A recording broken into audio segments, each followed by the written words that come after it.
O tema da mensagem de hoje é da morte para a vida. Vamos falar todo mundo junto? Da morte para a vida.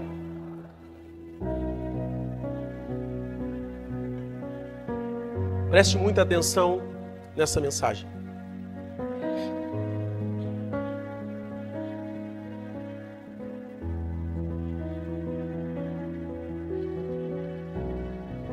Marcos, Evangelho segundo Marcos, capítulo 14, versículo 32. Acompanhe a leitura junto comigo.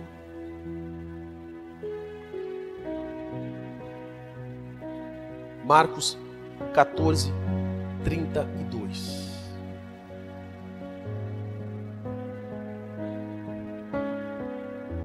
Que diz assim: Então foram para um lugar chamado Getsêmani.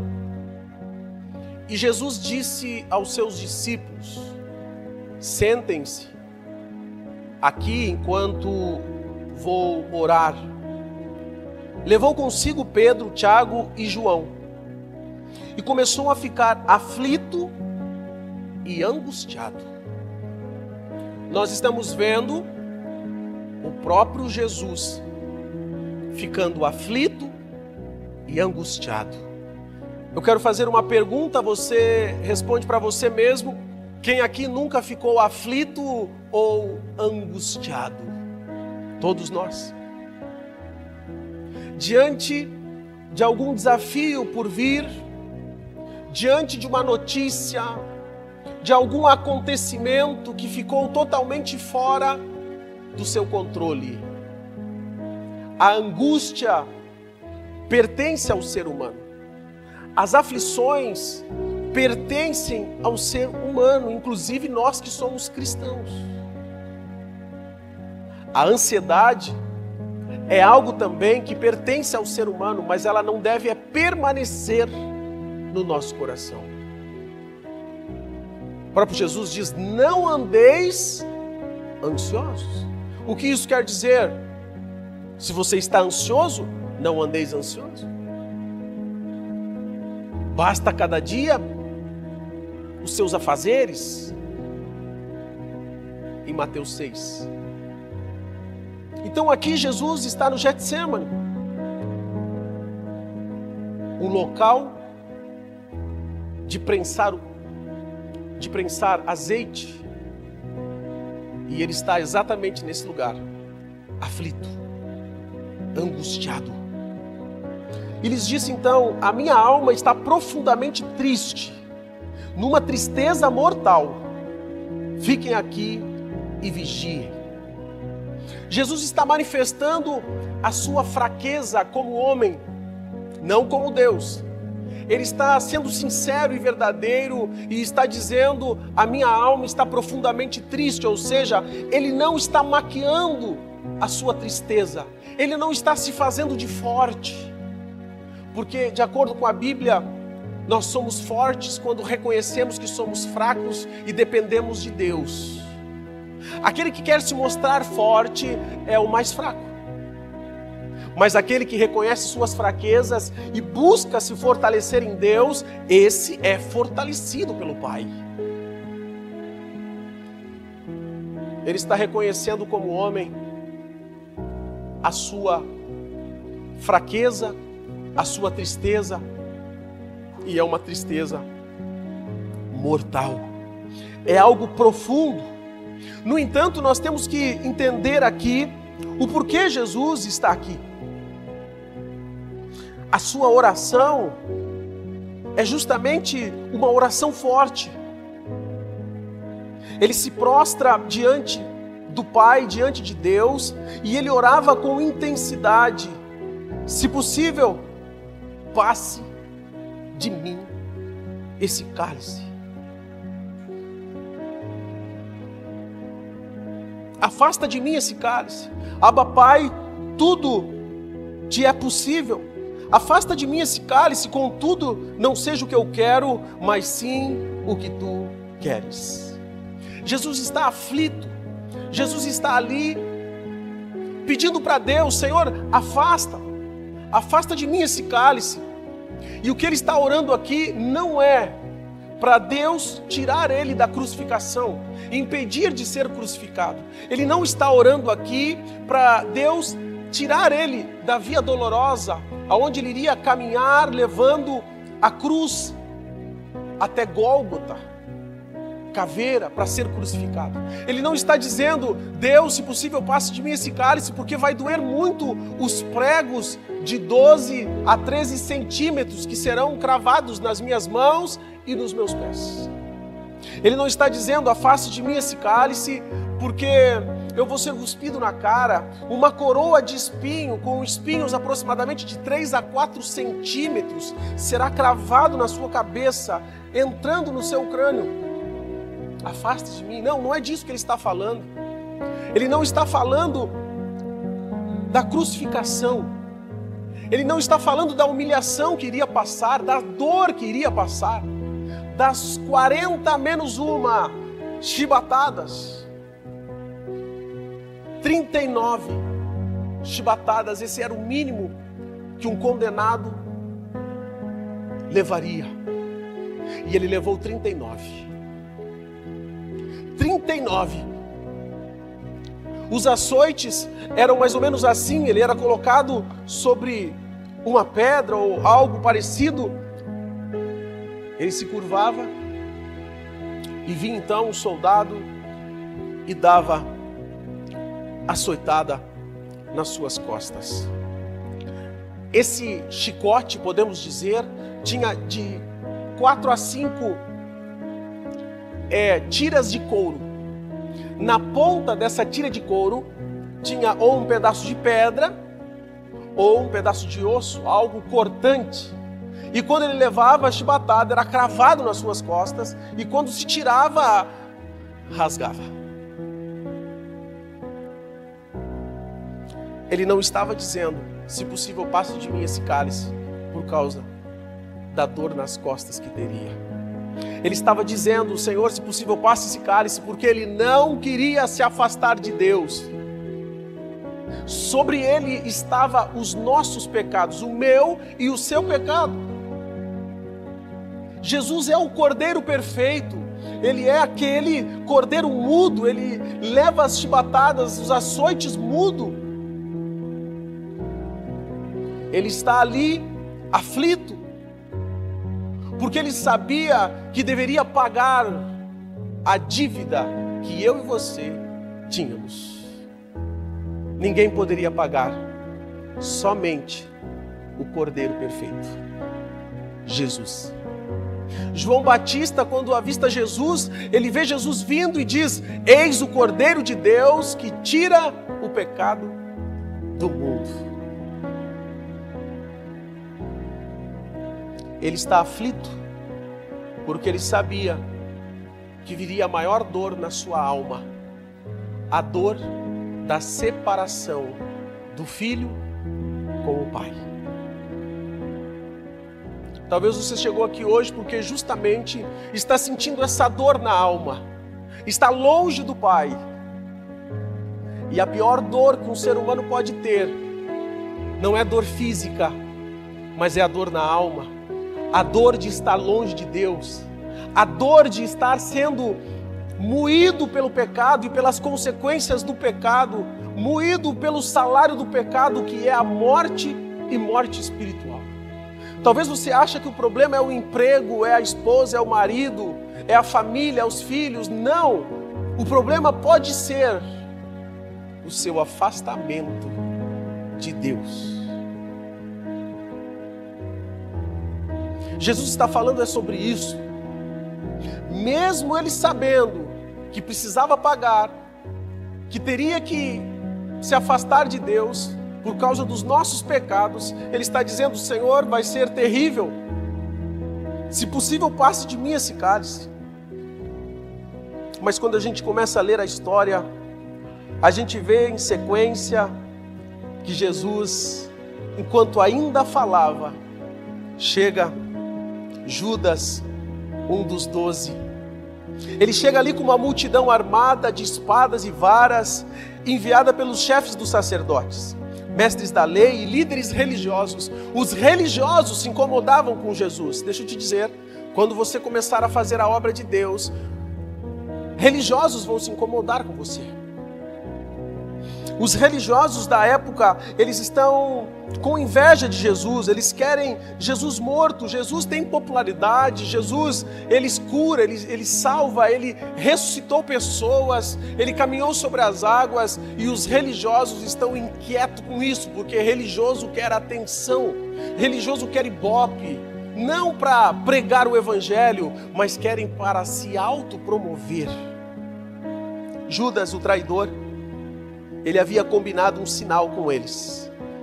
Aquele quem eu saudar com um beijo é ele. Prendam-no e levam-no em segurança. O nosso mestre, Jesus, passaria por uma traição. Esteja preparado para as traições da vida. Jesus é preso, Judas então o beija, os homens agarram Jesus, levam Jesus então preso. Pedro, famosa história, ele puxa a espada e corta a orelha de um soldado Malco. Jesus pega a orelha dele, coloca novamente e faz ali um grande milagre. Porque não é assim que se resolvem as coisas. Não é com espada, mas é no Espírito. Amém? Não é com espada, mas é no Espírito e pela palavra de Deus.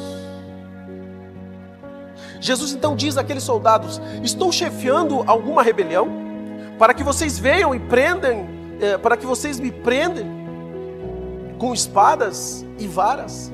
Todos os dias eu estive com vocês, ensinando no templo, e vocês não me prenderam, mas as Escrituras precisam ser cumpridas.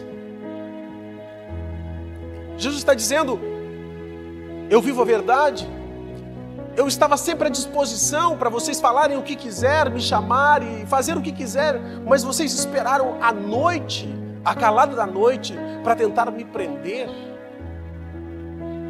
Tudo que é verdade não precisa ser feito em oculto. Amém? Se você está maquinando fazer algo, você não precisa fazer em oculto, porque tudo que é verdade pode ser feito às claras. Então, prenderam Jesus para que as Escrituras fossem cumpridas. E além da traição, agora Jesus então é também rejeitado. Por quê? Porque a Bíblia diz que todos o abandonaram e fugiram. Jesus está com o rosto ensanguentado. Jesus não começa a sangrar na cruz. Jesus começa a sangrar em Getsemane. Por quê? Porque ali, de tanta angústia, ele começa a suar sangue. Ele já está ensanguentado. Ele já começa a ter esse sangue, porque ele começa a suar sangue. Junto com o seu suor, o sangue vem. Judas dá um beijo nele.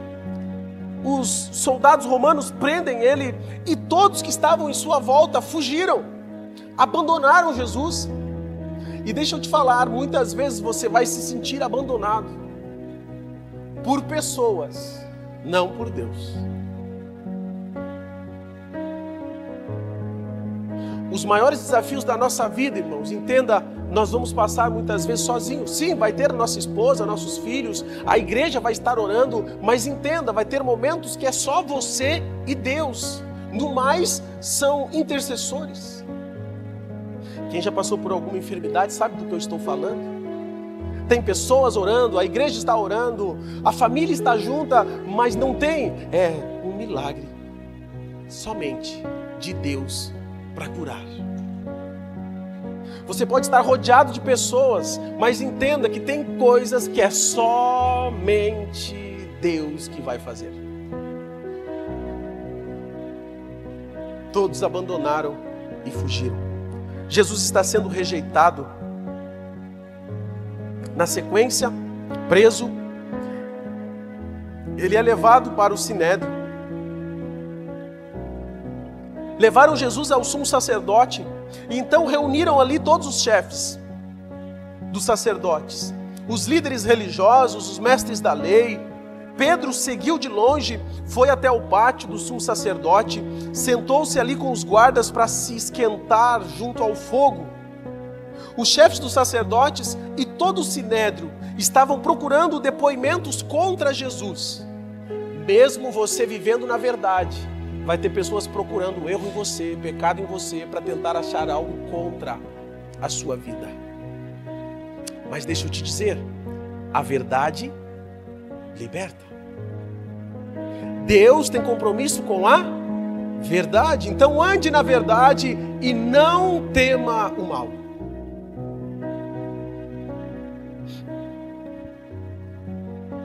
Os sacerdotes, todo o sinédrio, eles estavam procurando depoimentos contra Jesus, estavam procurando mentirosos. Para quê? Para reforçar algo contra Jesus.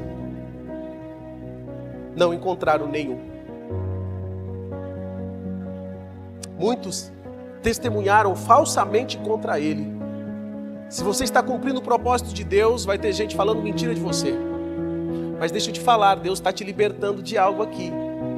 No mínimo 50% de quem está aqui tem esse medo. Medo do que os outros vão falar e vão pensar. Esse é um mal que nós temos que ensinar para os nossos filhos, que eles têm que ter a identidade deles, cumprir o propósito de Deus na vida deles, e que por fazer isso, vai vir filho das trevas tentar tirar o brilho, a alegria do coração deles. Então,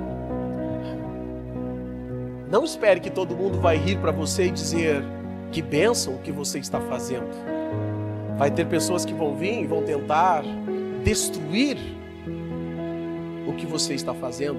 Mas a grande novidade, a boa nova é que ninguém consegue tirar aquilo que Deus tem para você. Você crê nisso, irmão?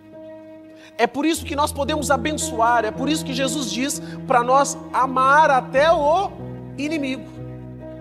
Porque ele não vai conseguir ter acesso. Não há legalidade. Você está em obediência, você está caminhando no propósito de Deus. A mão de Deus está sobre você. Tudo está cooperando para que você flua, cresça. Não dê voz ao inimigo. Quanto maior o desafio, maior você estufa o peito, ora a Deus e diga: sou mais que vencedor, porque estou em Cristo. Jesus está sendo aqui julgado. Esses sacerdotes, eles não deveriam estar aqui, eles estão no sinédrio, mas eles deveriam estar no templo, eles são sacerdotes, eles deveriam estar cuidando das atividades religiosas, mas aqui no sinédrio, que são 71 membros, eles estão ali reunidos para crucificar Jesus e encontrar algum erro, algum pecado. Um dos sumos sacerdotes o sumo sacerdote se levanta e diz para Jesus: você não vai responder à acusação que estes fazem sobre você? Mas Jesus permaneceu em silêncio e nada respondeu. Outra vez o sumo sacerdote lhe perguntou: você é o Cristo, o Filho do Deus bendito? Sou, disse Jesus, e vereis o Filho do Homem assentado à direita do Todo-Poderoso, à direita do Poderoso, vindo com as nuvens do céu. Aí sim, o sumo sacerdote, diante do que ele falou, rasgou suas próprias vestes e perguntou: por que precisamos de mais testemunhas? Vocês ouviram a blasfêmia? Que acham?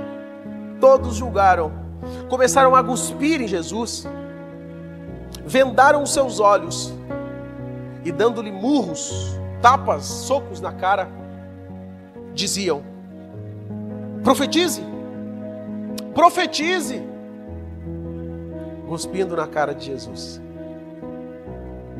Os guardas então pegaram Jesus, levaram, dando-lhe tapas. Quando eu leio isso, eu olho para algumas atitudes minhas. Nem começou a crucificação ainda. Mas Ele está passando por isso, por mim e por você. Quantas vezes reclamamos de coisas absurdas, perto do que Jesus passou por nós. Precisamos aprender muito com o nosso Deus. Precisamos nos arrepender das murmurações, pois muitas vezes reclamamos de barriga cheia.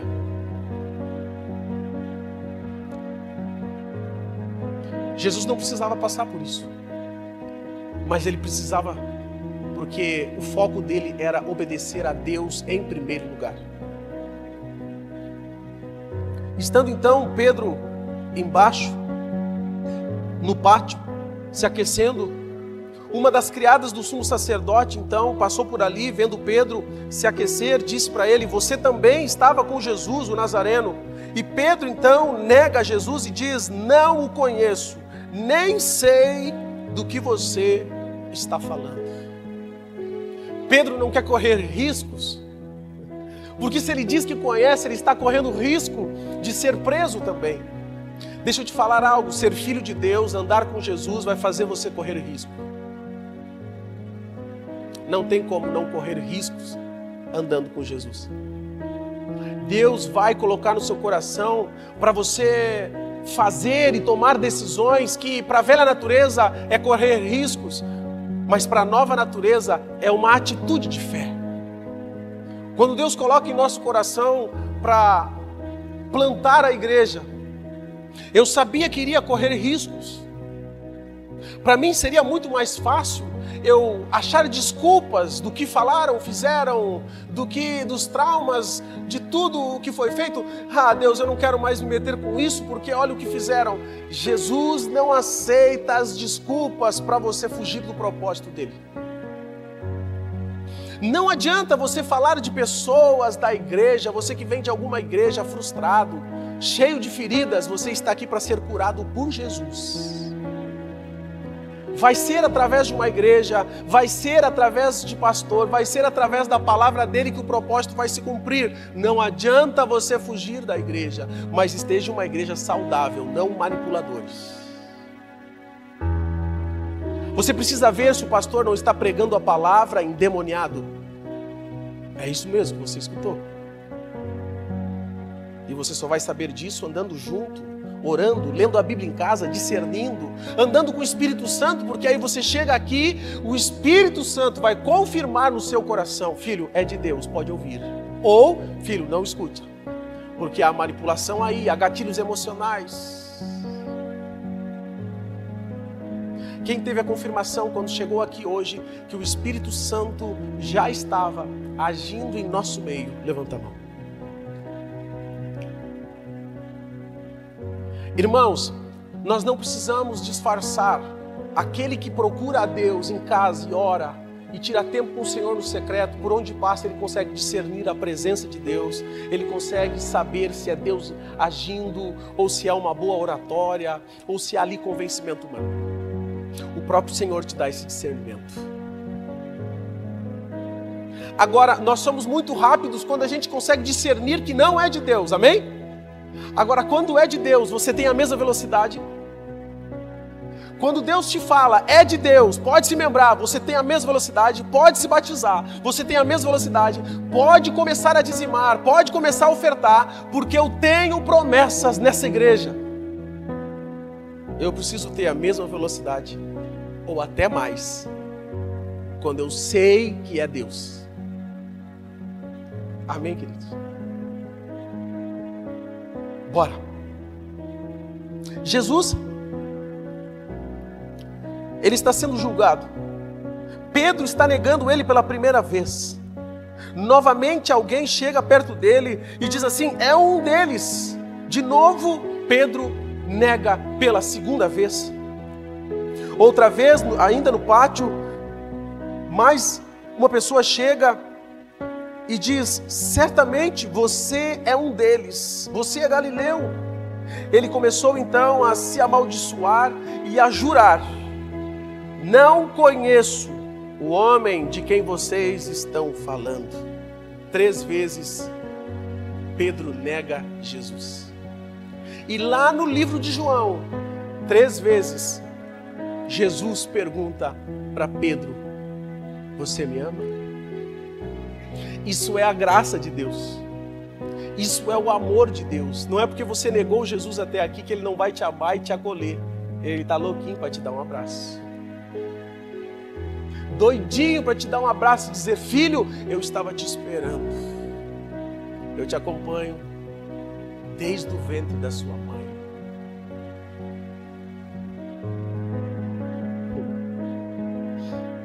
Logo depois o galo canta pela 2ª vez, porque Jesus já tinha dado essa palavra.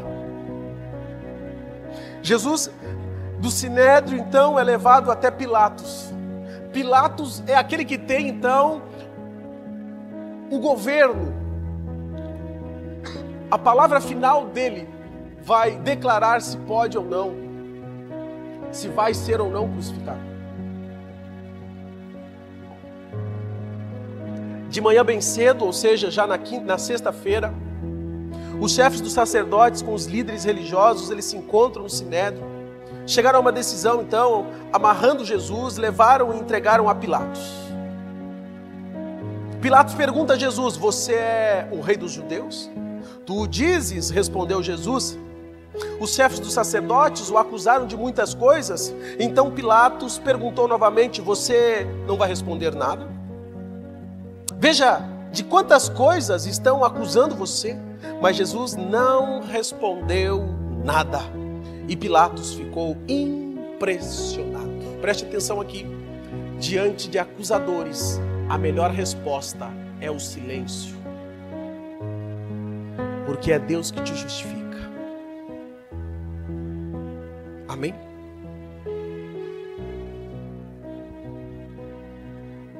Jesus está calado, como um cordeiro mudo.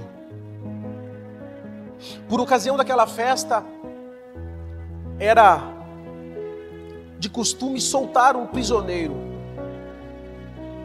Prisioneiro que o povo pedisse. E aí então, Pilatos está com Jesus e está com Barrabás. O povo está dizendo para soltar Barrabás.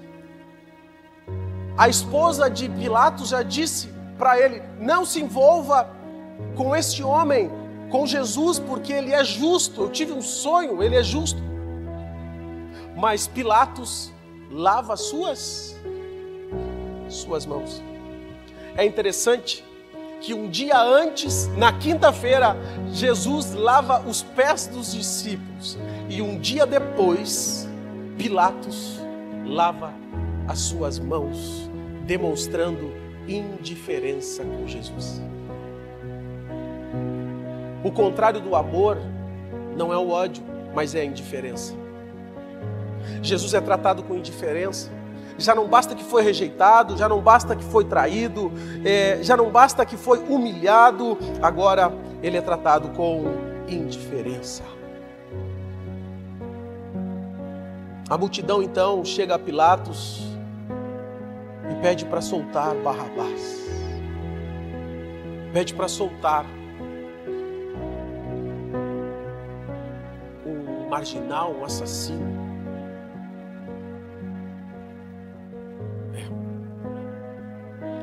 Crucifica-o, gritam eles. Crucificam. Que crime ele cometeu? Pergunta Pilatos. Mas eles começam a gritar ainda mais alto: crucificam, crucificam. Barrabás é solto, Jesus é condenado à crucificação. Os soldados levam Jesus para fora do palácio, ao pretório, e reuniram então toda a tropa. Vestiram-lhe um manto de púrpura. Não esqueçam que Jesus está sem água, sem beber. Ele está praticamente um dia sem beber, quase um dia. Ele está ensanguentado. E eles colocam então um manto sobre ele. Eu quero que você imagine quando a gente tem uma ferida e coloca algo em cima, já dói. Imagina colocando um monte diante de 39 chibatadas, 39 rasgões nas costas, por causa do meu e do seu pecado. Jesus está com dor, porque ele é homem. Os soldados então levam-lhe para fora, estão colocando então um manto de púrpura, depois então fizeram a coroa de espinho e colocam na sua cabeça. E começam então a saudá-lo, a blasfemar, a zombar dele, dizendo: salve, rei dos judeus. Batiam na sua cabeça com uma vara e cuspiam nele. Esse é o nosso Deus sendo humilhado. Quantas vezes deixamos de cultuar a Deus porque começou a chover? Jesus está fazendo e passando por isso justamente por causa da igreja. Ele está pagando a dívida. Eles entregam, saindo do pretório, eles entregam a Jesus a cruz, colocam sobre suas costas, ensanguentadas. E eu quero que você imagine comigo essa cena. Saindo do pretório, ele entra na rua chamada hoje Via Dolorosa. Nós estivemos lá em maio. É uma rua com pedras, estreita, e ele passa então pelo comércio da época, e hoje ainda tem comércio lá, e ele passa com essa cruz, cansado, com sede, ensanguentado. Por onde ele passa, os pingos do sangue vão deixando rastro. Ele está indo em direção a Gólgota,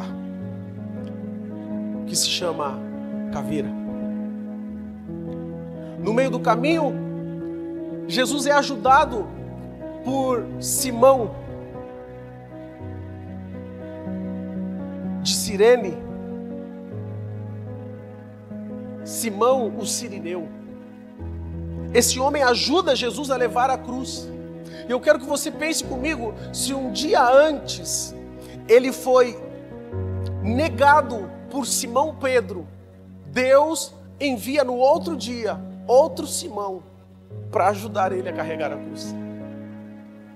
Se alguém te traiu, te rejeitou, te deixou, não quis reconhecer algo em você, pode deixar que Deus vai enviar pessoas para que você seja mais e mais usado pelo Senhor Jesus. Se um Simão de um dia rejeita Jesus, nega Jesus, no outro dia, Deus coloca um Simão para ajudar ele a carregar a cruz. Por isso, não fique mais focado no passado. Abençoe as pessoas que de alguma maneira tentaram fazer algo contra você. Cada um dá o que tem, e o que tem em você é o Espírito Santo de Deus, o amor de Cristo, e flui através de você o amor do Senhor Jesus. Não combina mais com você o ódio, a amargura. Não combina mais o sentimento de vingança, porque hoje você é lavado pelo sangue de Cristo, irmão. E por mais que tenha luta contra a carne e o Espírito, aquele que se alimenta do Evangelho, o Espírito sempre prevalece. Sempre vai prevalecer o que eu alimento mais.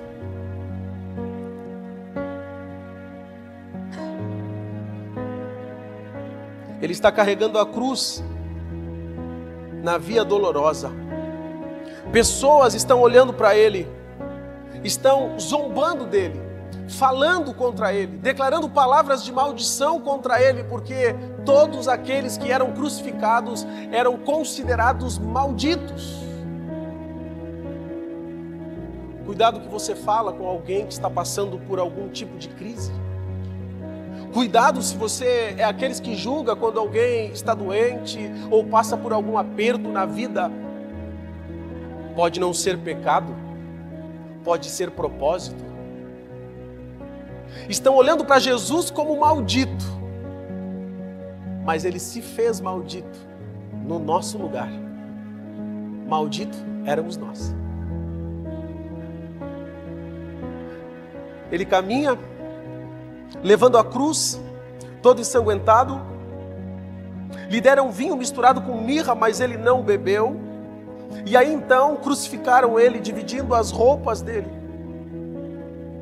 Tiraram sortes para saber com o que cada um iria ficar. Às 9 horas da manhã começa a crucificação. Ele está crucificado, em cima colocam o rei dos judeus. Com ele é crucificado 2 ladrões, um à direita e um à esquerda.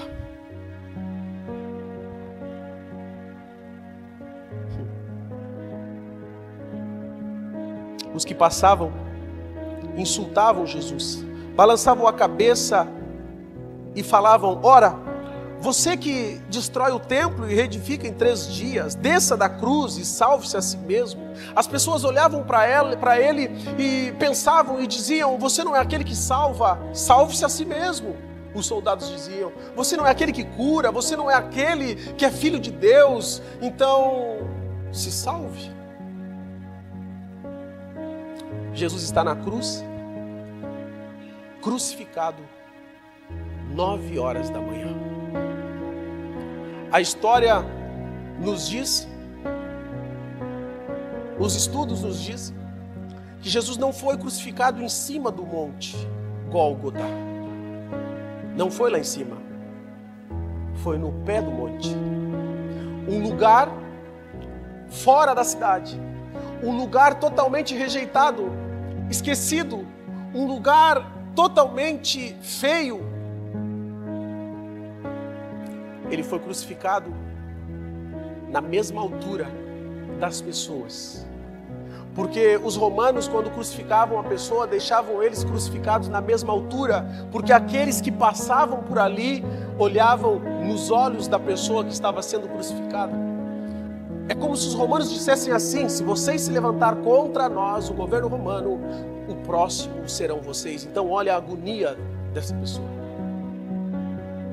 Jesus está sendo humilhado em praça pública. As pessoas passam, compram, vendem, o comércio está acontecendo e o nosso Deus está sendo humilhado e crucificado.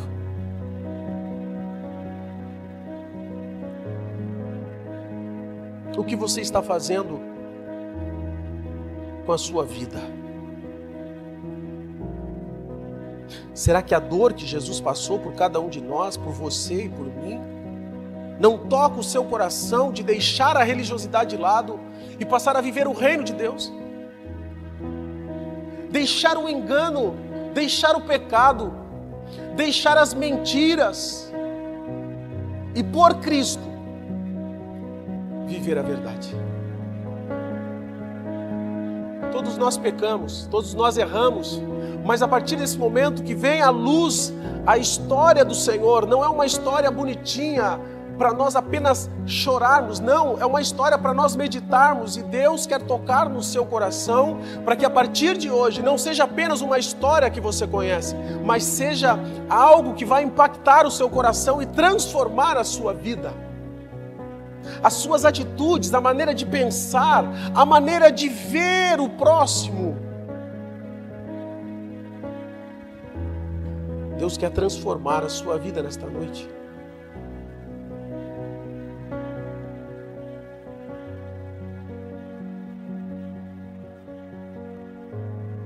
Nove horas crucificado, 12:00 há um apagão, as trevas prevalecem naquele lugar. Do 12:00 às 3h, há trevas sobre toda a terra. Há um sinal de que aquele homem realmente era o Filho de Deus. 15h, 3h da tarde, Jesus entrega o seu espírito ao Senhor. Tetelestai. Fala junto comigo. Tetelestai. Ou seja, está pago. A dívida que era minha e sua, tetelestai, está pago. Não há mais dívida. Você não será mais condenado ao inferno. Eu não serei mais condenado ao inferno. Desde que agora, pela fé e pela graça de Deus, aceite Jesus como Senhor e Salvador. E ande em humildade e temor na sua presença. Ele pede na cruz algo para beber, porque ele está já com muita sede, e eles entregam para ele vinagre. Jesus na cruz, ele diz em alta voz: Eloi, Eloi, lama sabachthani, que quer dizer: meu Deus, por que me abandonaste? Deus teve que abandonar Jesus. Deus teve que virar as costas para Jesus. Deus abandonou o seu filho. Porque sobre as suas costas estavam os meus e os seus pecados. O Pai abandonou o Filho. Justamente aquele Filho onde João 3,16 diz que Deus amou o mundo de tal maneira que enviou o seu único Filho, Filho primogênito, para que todo aquele que nele crê não pereça, mas tenha vida eterna. Isso era necessário para que hoje você possa desfrutar da graça de Deus, da presença de Deus. Tudo isso é necessário, porque senão nós estaríamos abandonados. Não se sinta abandonado. Você é amado do Pai, você é cuidado pelo Pai. E Deus já estava te cuidando desde esse momento aqui.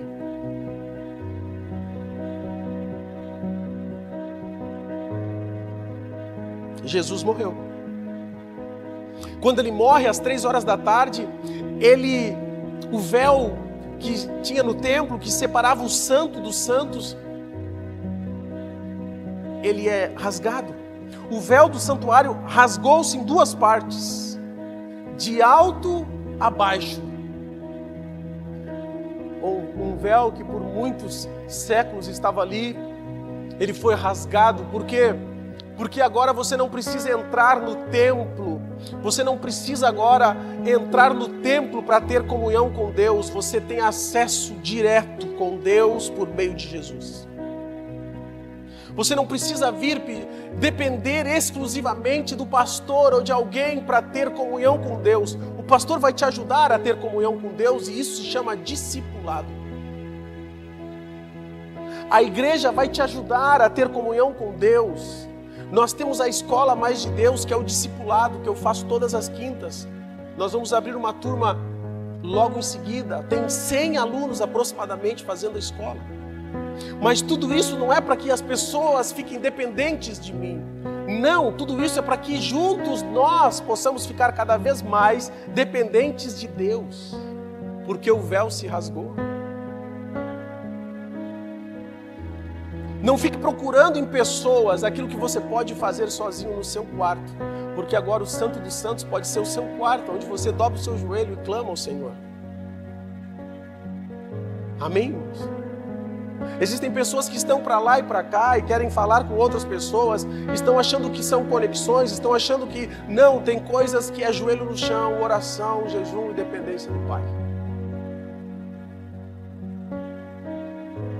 O véu se rasgou. Fale comigo, o véu se rasgou.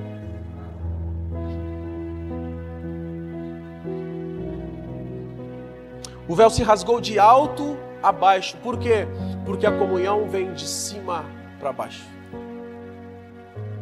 É Deus quem libera, é Deus quem fornece de cima para baixo as bênçãos. Indo para o final, já era o dia então, o dia de sábado.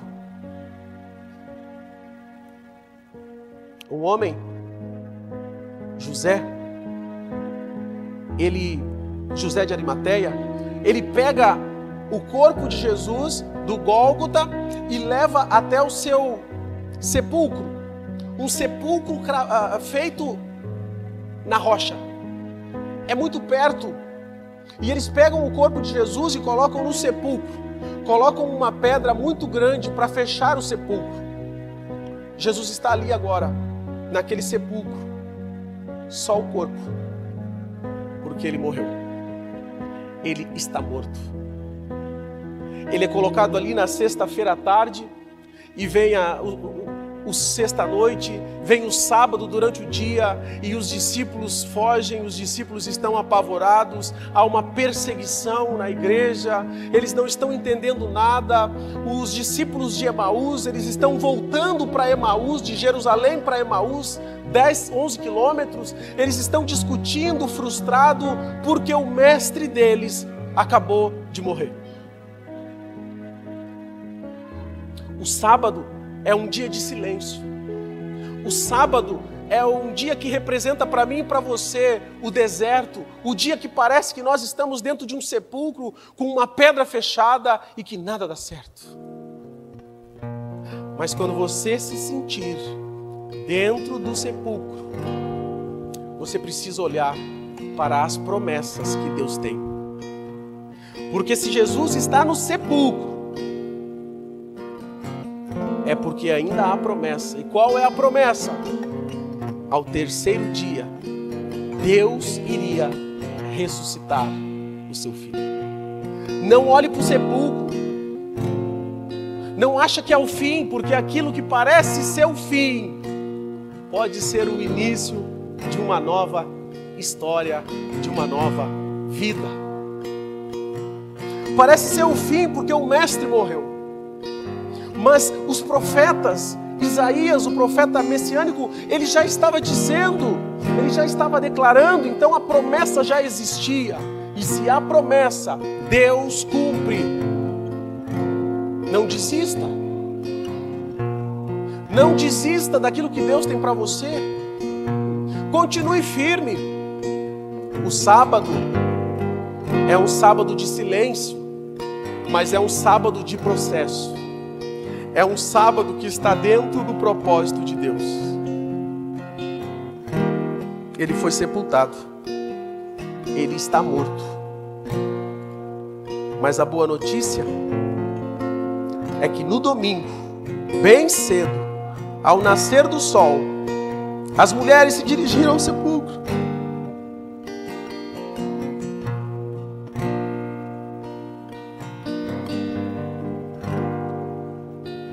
Elas perguntam umas às outras: quem removerá para nós a pedra da entrada do sepulcro? Elas estão ali com perfumes, com mirra, para passar no corpo de Jesus. Mas quando elas vão verificar, elas viram a pedra que era muito grande, diz a Bíblia. Ela havia sido removida. E entrando no sepulcro, viram um jovem vestido de roupas brancas, assentado à direita, e ficaram amedrontadas. Esse jovem disse: não tenham medo. O próprio Jesus está dizendo: não tenham medo, disse ele. Vocês estão procurando Jesus, o Nazareno, que foi crucificado. Ele ressuscitou. Não está mais aqui. Vejam o lugar onde ele havia sido posto. Jesus ressuscitou. E quem morre com Cristo, ressuscita com Cristo. Talvez você viveu muitos anos na depressão. E a boa notícia é que Jesus ressuscitou. E você vai ser curado da depressão nessa noite. Talvez você viveu muito tempo desacreditado, rejeitado. Mas os sonhos de Deus, as promessas de Deus, elas estão sendo ressuscitadas hoje à noite, nessa palavra, na sua vida e na sua família. Quando Jesus ressuscita, irmãos, está ressuscitando também o meu espírito, o seu espírito também. Você não está mais no sepulcro, você não está mais morto. Você em Cristo Jesus está vivo. vivo. E isso é motivo de alegria. Isso é motivo de festa. Isso é motivo de adoração. Isso é motivo de você entregar tudo que você é, tudo que você tem a Jesus. Aquele que morreu, mas ao terceiro dia ressuscitou.